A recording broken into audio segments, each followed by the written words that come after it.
Hello friends हम MP exams की preparation कर रहे हैं। पिछले वीडियो में हमने नदियों का ओवरव्यू देखा था। आज हम पहली नदी नर्मदा नदी पढ़ते हैं। फ्रेंड्स, आप मैप में नदियों के ओवरव्यू का एक आइडिया ले लें। ये एमपी का मैप है और नर्मदा नदी यहाँ से निकलती है। वेस्ट फ्लोइंग रिवर है। मध्य प्रदेश, महाराष्ट्र, गुजरात 3 स्टेट में बहती है। एमपी की सबसे लंबी नदी है 1312 किलोमीटर और जो 1077 किलोमीटर सिर्फ एमपी में बहती है। 75 किलोमीटर महाराष्ट्र में बहती है और बाकी बची हुई गुजरात में। फ्रेंड्स, यहाँ अमरकंटक की पहाड़ी से निकलती है ये। तो हमने सतपुड़ा मैकाल श्रेणी देखा था, तो हमने देखा था यहाँ पे राजपीपला हिल है, इधर महादेव श्रेणी है और इधर मैकाल श्रेणी है। तो इसी मैकाल श्रेणी में अमरकंटक चोटी से निकलती है नर्मदा नदी। ये अमरकंटक चोटी हमेशा से इंपॉर्टेंट रही है क्योंकि यहाँ से 3 नदियों का उद्गम होता ही है।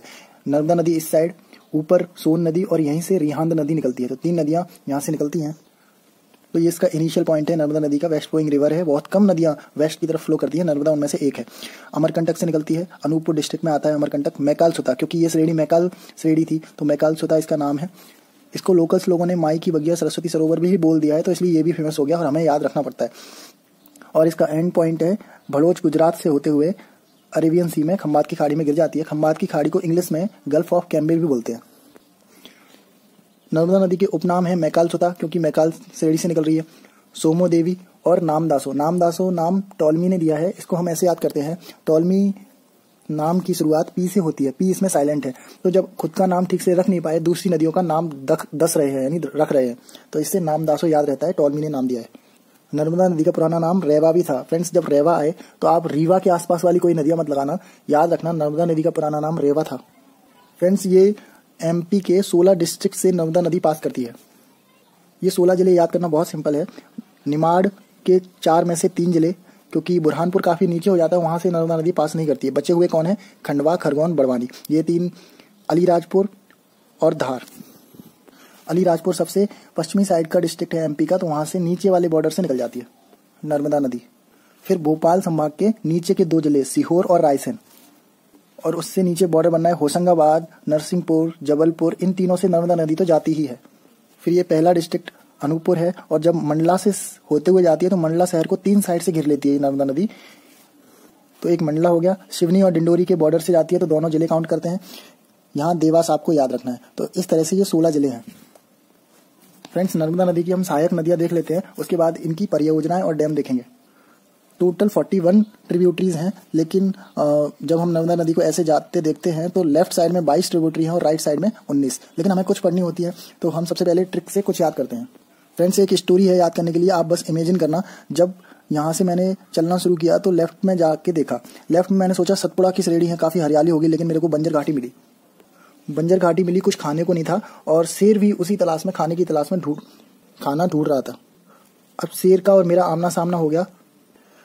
शेर ने मुझे खाने के लिए बोला, तो मैंने शेर से बोला मेरी एक फेवरेट चीज़ है रबड़ी पूड़ी, ठीक है, तो वो मैं बना देता हूँ, उसे खा लेना, लेकिन मेरे को मत खाओ।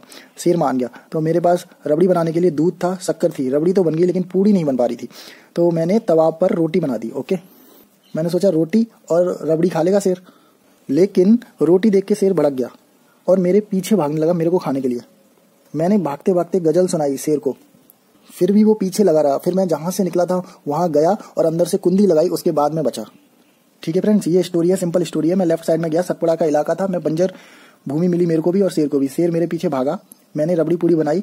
शेर को पूड़ी की जगह जब रोटी बनाई तो शेर को पसंद नहीं आई, मेरे पीछे लग गया शेर। भागते भागते गजल सुनाई, किसी घर में अंदर गया और कुंडी लगाई, तब बचा। ओके, तो ये इसकी ट्रिब्यूटरी है। सबसे पहले बंजर घाटी, जब मैं लेफ्ट में जा रहा हूँ तो बंजर घाटी मिली, उसके बाद शेर, उसके बाद रबड़ी बनानी थी। ठीक है, शेर को देखने बाद रबड़ी किससे बननी थी? दूध और शक्कर से, तो दूध और शक्कर लेफ्ट ट्रिब्यूटरी हो गई। फिर पूड़ी बनानी थी, पूड़ी तो बनी नहीं, बदले में तवा पर रोटी बना दी, तो तवा और दोटी, ये 2 नदियां हो गई। फिर भागते भागते मैंने गजल सुनाई शेर को, यानी कि गाजल। फिर भी शेर नहीं माना, फिर मैं अपनी जगह पर गया। गोइन एक ट्रिब्यूटरी है। ओके, आप गोइन से याद कर लेना। अंदर गया और अंदर जाके कुंडी लगा ली, तब बचा। तो ये स्टोरी से आपको ये 9 ट्रिब्यूटरी लेफ्ट साइड है, ये याद रहेगा। अब लेफ्ट साइड जाने से तो बात बनी नहीं, तो मैं राइट साइड गया। ठीक है, वहां लेफ्ट साइड तो सिर्फ शेर अकेला था, यहाँ तो 3 हैं, हिरन, ऊंटी और हथनी, 3 जानवर हैं। 3 से आप याद रखना, 3 दोना, ये ट्रिब्यूटरीज है। मान और चंद्रशेखर 2 ट्रिब्यूटरीज ये हैं। चंद्रशेखर अलीराजपुर के पास है, इसको आपको याद करना पड़ेगा, मान और चंद्रशेखर। 2 इंपॉर्टेंट ट्रिब्यूटरीज हैं, कोलार और वरना। ये कैसे याद करते हैं देखो मैं आपको बताऊं। जब हम यहाँ देख रहे थे 16 डिस्ट्रिक्ट है, तो भोपाल संभाग की 2 डिस्ट्रिक्ट हैं, रायसेन और सीहोर। भोपाल के को पानी चाहिए तो 2 ही ऑप्शन है, या सीहोर से मांगे या रायसेन से। रायसेन से मांगता है, रायसेन ने मना कर दिया। तो सबसे पहले आपको ध्यान रखना पड़ेगा, भोपाल ने रायसेन से पानी मांगा तो मना कर दिया, तो ये धमकी देने लगा भोपाल रायसेन को, पानी चाहिए। तो रायसेन ने बोला अगर पानी नहीं दिया वरना क्या कर लोगे, अगर पानी नहीं दिया तो। ऐसे आपको एक इमेजिनेशन बनानी है, वरना क्या कर लोगे, रायसेन ने बोला। तो वरना इसकी एक ट्रिब्यूटरी है जो रायसेन में है। तो यहाँ तो इसकी बात बनी नहीं भोपाल की, तो फिर वो सीहोर के पास गया। तो सीहोर को अकड़ने से पहले ही उसने सीहोर की कॉलर पकड़ ली और पानी मांग लिया। तो सीहोर में नर्मदा की एक ट्रिब्यूटरी है कोलर नदी। इस कोलर नदी से भोपाल में पानी की व्यवस्था होती है।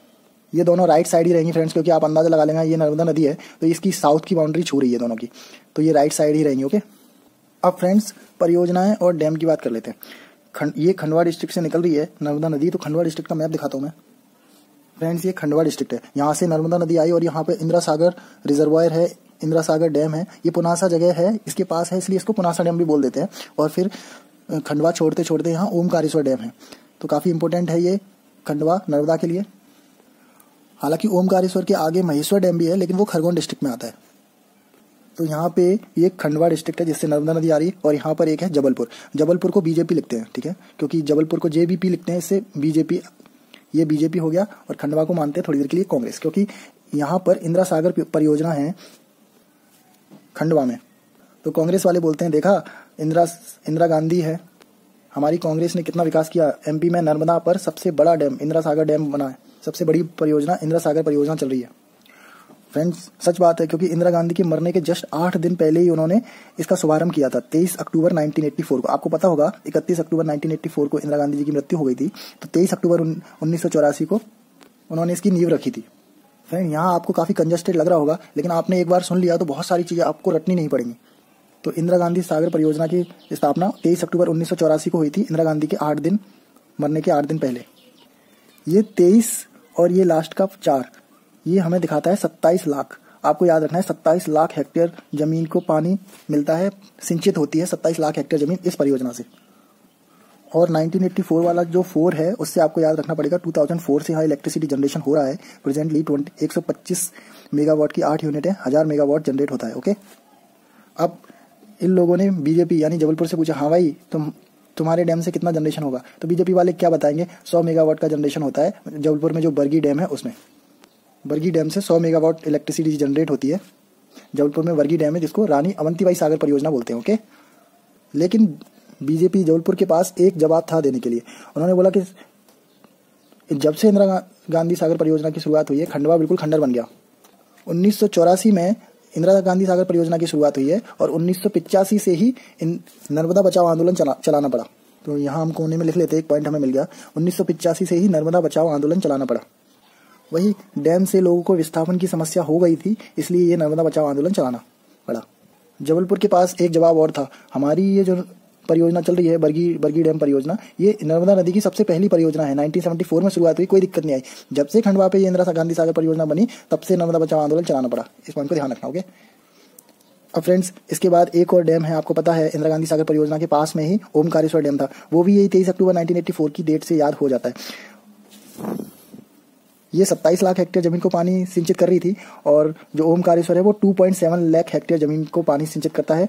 2.7 इस 27 से याद रहेगा। 2007 में इसकी शुरुआत हुई थी और इसी 27 से आप याद रखना 270 × 2 की 540 मेगावाट इलेक्ट्रिसिटी जनरेशन होता है ओमकारेश्वर डैम से। अब एक पॉइंट बचता है, बरगी डैम आखिरकार कितने लोगों को पानी सिंचित करता है। इलेक्ट्रिसिटी तो काफी कम जनरेट होती है, पानी सिंचित एरिया उसका काफी है, 4.5 लाख हेक्टेयर जमीन को सिंचित करता है बरगी डैम, यानी कि रानी अवंतीबाई सागर परियोजना और बरगी डाइवर्जन दोनों मिला के 4.5 लाख हेक्टेयर जमीन को पानी सिंचित करती है। फ्रेंड्स इतना पढ़ने के बाद सबसे कंफ्यूजन क्वेश्चन ये होता है कि नर्मदा नदी पर सबसे बड़ी परियोजना कौन सी है। तो हम इंदिरा गांधी सागर परियोजना लगा देते थे। एक बात का ध्यान रखना, नर्मदा नदी आगे गुजरात में जा रही है, वहां पर सरदार सरोवर डैम जो है सबसे बड़ी परियोजना है, लेकिन एमपी में सबसे बड़ी इंदिरा गांधी सागर परियोजना रहेगी। और एमपी में सबसे पहली कौन सी थी, बरगी डैम जबलपुर वाली। अब फ्रेंड्स जो भी हमने पढ़ा है वो एक फ्रेश पेज पर हाईलाइट के तौर पर लिख लेते हैं।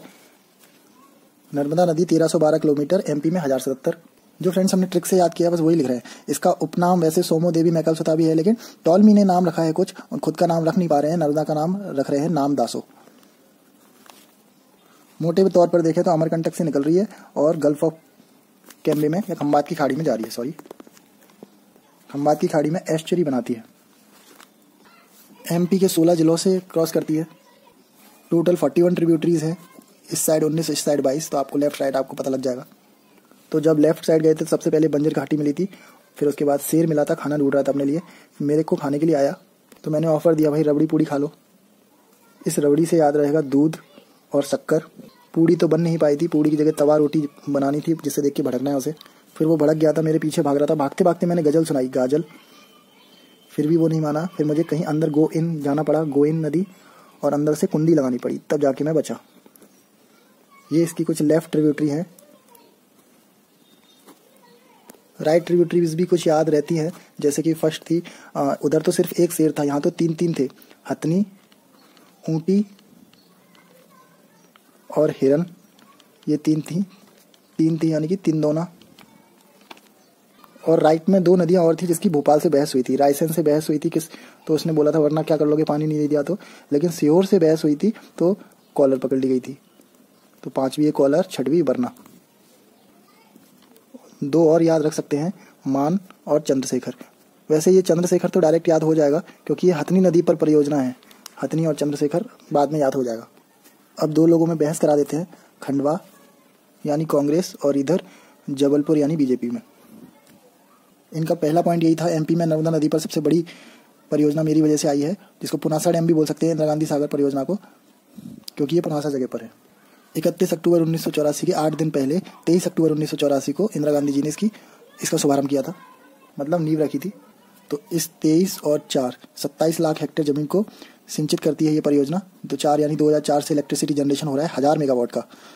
125 मेगावाट की 8 यूनिट 1000 मेगावाट जनरेट करती है। बीजेपी से पूछा, हाँ भाई जबलपुर में जो बरगी डैम परियोजना है या रानी अवंतीबाई परियोजना बोलते हैं, वो कितनी इलेक्ट्रिसिटी जनरेट करती है? वो ज़्यादा नहीं करती, 1000 मेगावाट। ये जवाब तो नहीं दे पाए, लेकिन एक बात तो उन्होंने बोल दी। क्या बोल दी थी? इस परियोजना की वजह से सब कुछ खंडर हो गया, खंडवा में है इसलिए खंडर हो गया। इस परियोजना के नेक्स्ट ईयर 1985 में नर्मदा बचाओ आंदोलन चलाना पड़ा। इसका उद्देश्य यही था कि नर्मदा के आसपास रह रहे लोगों को हटना पड़ता है डैम बनने की वजह से, तो ये सब ना हो। और एक जवाब और दे दिया था इन्होंने कि तुम्हारी परियोजना होगी सबसे बड़ी, लेकिन 1974 में हमारी परियोजना शुरू हो गई थी और इस हिसाब से ये नर्मदा नदी पर एमपी पे सबसे फर्स्ट परियोजना है। कौन सी? ये बरगी डैम परियोजना।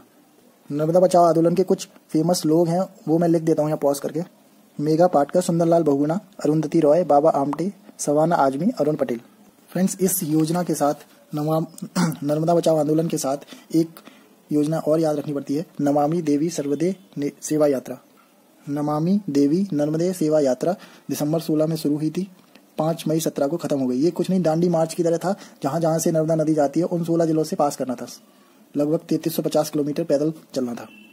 अब फ्रेंड्स, वाटरफॉल्स रह गए हैं। मेजरली 2 जगह पर वाटरफॉल है। एक तो फर्स्ट डिस्ट्रिक्ट अमरकंटक यानी कि अनूपपुर डिस्ट्रिक्ट में, और जबलपुर भी लिखना पड़ेगा क्योंकि भेड़ाघाट वाटरफॉल है सबसे इम्पोर्टेंट, और खरगोन भी लिखना पड़ेगा क्योंकि यहाँ पर महेश्वर में सहस्त्र धारा वाटरफॉल है। तो यहाँ लिख लेते हैं कि वाटरफॉल है सहस्त्र धारा वाटरफॉल। बाकी सब धारा वाले अमरकंटक में ही हैं, जैसे मैं बताऊँ आपको, कपिल धारा वाटरफॉल, फिर इसके बाद दुग्ध धारा वाटरफॉल, पंच धारा वाटरफॉल, और जबलपुर वाला वाटरफॉल आपको पता ही होगा, धुआंधार, जो भेड़ाघाट में है। फ्रेंड्स, नर्मदा नदी से रिलेटेड 3 हिस्ट्रिकल पॉइंट्स हैं, वो शायद आपने सुना होगा। भीमबेटका रायसेन में है, हथनौरा सीहोर में है, और आदमगढ़ होशंगाबाद में। आदमगढ़ से एक मानवता वाली बात दिखी है। क्या वो बात थी? आदमी और कुत्ते का शरीर दफन मिला था। वो ये बात पुष्टि कर रहा था कि आदमी कुत्ते को पालता था। हथनौरा सीहोर से नर्मदा ह्यूमन मिला है। ये कुछ नहीं, ये खोपड़ी है जो 5 लाख साल पुरानी है, बहुत पुरानी है फ्रेंड्स। ये एशिया में सबसे पुरानी मानव होने का प्रमाण है। हथनौरा से आप ध्यान रखना, हाथ वाथ कुछ नहीं मिला, सिर्फ खोपड़ी मिली। और भीमबेटका की गुफाएं फेमस हैं। 2003 में यूनेस्को वर्ल्ड हेरिटेज साइट बनाई था फ्रेंड्स, एक पॉइंट छूट गया जो यहाँ से याद रख सकते हैं। जब ये नमामि देवी सर्वदे नर्मदे सेवा यात्रा चल रही थी, जो 5 मई 2017 तक चली, तो ये खत्म होने से 2 दिन पहले यानी कि 3 मई 2017 को नर्मदा नदी को जीवित नदी का दर्जा मिला। फ्रेंड्स, अलीराजपुर में हथनी नदी पर चंद्रशेखर परियोजना है, ये याद हो जाता है, जिसको जोवट परियोजना भी बोलते हैं। तो फ्रेंड्स, नर्मदा नदी में फिलहाल इतना ही। नर्मदा नदी के ऊपर जो बुक्स लिखी गई हैं उनके राइटर्स और बुक के नाम, ये टॉपिक बचा है, ये किसी वीडियो में कवर कर लेंगे। Thank you.